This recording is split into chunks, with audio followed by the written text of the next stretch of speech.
నగరంలో సొంత ఇళ్లున్నా దుకాణం ఉన్నా అద్దెకివ్వాలనుకునే యజమాని ఎన్నో విధాలుగా ఆలోచిస్తాడు. అడ్వాన్స్ తీసుకునే దగ్గర నుంచి అద్దెకుండే వ్యక్తి, అతని ప్రవర్తన ఇలా సర్వం తెలుసుకున్నాకే అద్దెకిస్తాడు. కానీ ప్రభుత్వ ఆస్తుల విషయంలో అధికారుల వైఖరి చూస్తే తమ సొమ్ము పోయేదేముందిలే అన్నట్లు వ్యవహరిస్తున్నారు.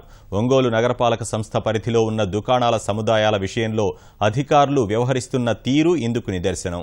లీజుకు తీసుకున్న అద్దెదారులు సబ్లీజ్ పేరుతో అక్రమ వ్యాపారం చేస్తున్నా పట్టి పట్టనట్లు వ్యవహరిస్తున్నారు. ఒంగోలులో నగరపాలక సంస్థకు ప్రధాన కూడళ్లలో 6 దుకాణ సముదాయాలున్నాయి.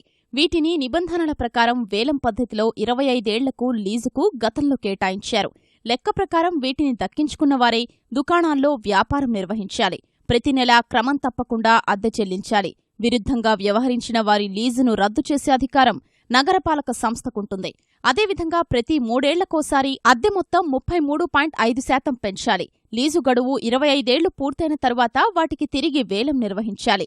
ఈ షరతులేవీ ఒంగోలు నగరపాలక సంస్థ అమలు చేయటం లేదు. చట్టంలో ఉన్న లొసుగుల్ని అడ్డుపెట్టుకుని ఒకసారి దుకాణాన్ని చేజిక్కించుకున్నవారు 25 ఏళ్లు పూర్తయినా వాటిని వదలకుండా కోర్టును ఆశ్రయించారు. నెల్లూరు బస్టాండ్లోని అమరజీవి కాంప్లెక్స్, పాత మార్కెట్లోని వ్యాపారులు కొందరు 25 ఏళ్లు దాటిన తరువాత కూడా నగరపాలక సంస్థ వేలం వేయడానికి వీలు కాకుండా కోర్టుకెళ్లి ఉత్తర్వులు పొందారు. ఈ 2 దుకాణ సముదాయాల్లో 2010కే 25 ఏళ్లు నిండిపోయాయి. ఈ లెక్కన 6 ఏళ్లుగా పాత లీజుదారులే కొనసాగుతున్నారు. అద్దెకు తీసుకున్న వ్యక్తులే ఇక్కడా వ్యాపారం చేస్తున్నారా అంటే అదీ లేదు. 80% మంది సబ్లీజులకిచ్చుకున్నారు. కార్పొరేషన్కు నెలవారీ చెల్లించే అద్దె 3,000 అయితే వారు 15,000 వరకు అద్దె పొందుతున్నారు. అసలు కొన్ని దుకాణదారులు నెలవారీ అద్దెలు చెల్లించకపోయినా వారికి తూతూ మంత్రంగా నోటీసులిచ్చి అధికారులు లోపాయికారి ఒప్పందాలు చేసుకుంటున్నారు. ఏడాదికి 2 కోట్ల ఆదాయం నగరపాలక సంస్థకు రావాల్సి ఉంటే అందులో బకాయిలు 25 లక్షల వరకు ఉన్నా పట్టించుకోవటం లేదు. వ్యాపార కేంద్రాలు, అద్దెలు, లావాదేవీలు ఎవరి పేరు మీద ఎంత ఉన్నాయి చూసినప్పుడు ఈ చాలా నామినల్గా ఉన్నాయి. దీని ఫలితంగానే ఈ రోజు నగరపాలక సంస్థ రావాల్సినంత ఆదాయం రాకపోగా బినామీదారులు కూడా వీళ్ళు ఏమి చేయలేని పరిస్థితిలో నగరపాలక సంస్థ అధికారులు ఉన్నారు. కాబట్టి ప్రత్యేక అధికారిగా ఉన్నటువంటి కలెక్టర్ గారు కలుగు చేసుకుని 20 సంవత్సరాల నుంచి ఎవరెవరు బినామీలు ఉన్నాయి, ఎవరి పేరు మీద ఏం జరుగుతుంది ఇవన్నీ మరోసారి పరిశీలించి నగరపాలక సంస్థకి ఆర్థిక పుష్టి వచ్చే చర్యలు చేపట్టాలని కమ్యూనిస్టు పార్టీగా డిమాండ్ చేస్తున్నాం. దామోదరం సంజీవయ్య సముదాయంలో 300కు పైగా దుకాణాలున్నాయి. వీటికి వేలం నిర్వహించలేదు. అమరజీవి కాంప్లెక్స్లో 25 దుకాణాల్లో 22కి లీజు ముగిసింది. అద్దంకి బస్టాండ్ సముదాయంలో 25 దుకాణాలు ఉన్నా నెలవారీ అద్దె 50,000 వస్తోంది. పాత మార్కెట్లోని 14 దుకాణాలకు, ఘేసా ఆస్పత్రి సముదాయంలోని 15 దుకాణాలకు లీజు గడువు ముగిసింది.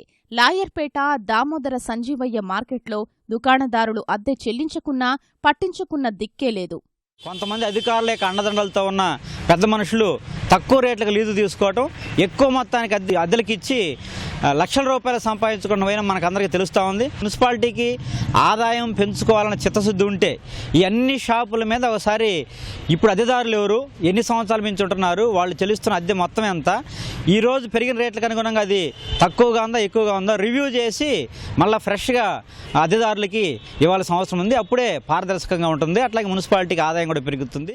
లీజుల విషయంలో లోపాల్ని సరిదిద్దే ప్రయత్నం చేస్తున్నామని నగరపాలక అధికారులు చెప్తున్నారు. బినామీలు అనేది మనం ఐడెంటిఫై చేయడం కష్టం. యాక్చువల్గా అంటే మనం ఎవ్రీ 3 ఇయర్స్కి ఒకసారి 30% అమౌంట్ ఎన్హాన్స్ చేసి పక్కన ఉన్నటువంటి మార్కెట్ వాల్యూ ఎక్కువగా ఉంటే ఎక్కువ ఉండే వాల్యూ, ఎక్కువ లేకపోతే కనుక ఎగ్జిస్టింగ్ వాల్యూకి 33.1% పెంచి ఇస్తూ ఉంటాం జనరల్గా. ఇప్పుడు బినామీలు వస్తారంటే ఓన్లీ 33.1% పెంచుకుంటూ వెళ్ళిపోతే కనుక పక్కన మార్కెట్ వాల్యూ కనుక 70% పెరిగే వాల్యూ ఉందనుకోండి, అప్పుడు ఆ విధంగా బినామీలు వచ్చే అవకాశం ఉంది. ఆ విధంగా ఉన్న పరిస్థితులు మనం ఏంటంటే మనం ఓపెన్ యాక్షన్కి వెళ్తాం. కాబట్టి ఎక్కడ కూడా సాధ్యమైనంత వరకు కూడా ఈ బినామీలు రాకుండా ఉండే ఏర్పాటు చేస్తాం.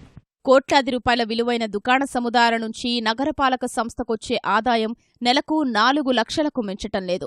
ప్రస్తుతం వీటి చుట్టుపక్కల దుకాణాల అద్దెలతో పోల్చుకుంటే నగరపాలక సంస్థ 3 ఆదాయం కోల్పోతోంది. ప్రభుత్వ ఆస్తుల పట్ల అధికారుల్లో జవాబుదారీతనం లేకపోవడం, అక్రమార్కులపై చర్యలకు వెనకాడడమే ఇందుకు కారణమని ప్రజా సంఘాలు మండిపడుతున్నాయి. లీజుల కేటాయింపుల్లో అధికారులు కఠినంగా వ్యవహరిస్తే నగరపాలక సంస్థకు ఆదాయం పెరుగుతుందని అంటున్నారు.